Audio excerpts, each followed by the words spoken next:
गुढीपाडव्याला उद्या मनसेच्या जाहीर सभेमध्ये राज ठाकरे काय बोलणार याकडे सर्वांचंच लक्ष लागलेलं आहे। आणि विशेष म्हणजे महाराष्ट्रातील राजकारणाचा पारा हा पार चिखल करून टाकला आहे अशी जहरी टीका राज ठाकरे यांनी नुकतीच केलेली होती।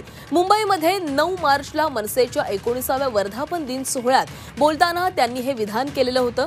राज्यातील एकंदर राजकीय स्थिती, कायदा सुव्यवस्थेचा प्रश्न यासह इतरही गंभीर मुद्द्यांवर आपण गुढीपाडव्याच्या सभेत दाणपट्टा फिरवणार असल्याचे संकेत राज ठाकरेंनी 9 मार्चला दिलेले होते। त्यामुळे त्यांच्या उद्याच्या भाषणाकडे सर्वांचंच लक्ष लागून राहिलंय।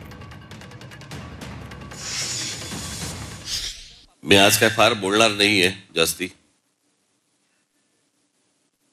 कारण परत एक 20 दिवसावरती आपला गुढीपाडव्याचा मेळावा आहे।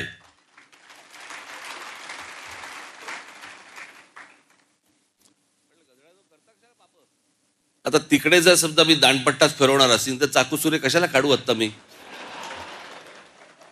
जी महाराष्ट्राचा जो चिखल झालेला आहे आणि तो निव्वळ फक्त राजकारणासाठी आणि राजकीय फक्त मतं मिळण्यासाठी म्हणून तुमची आपापसात डोकी फोडून घेतायत, आग लावतायत, आणि हे आमच्या लोकांना समजत नाहीये।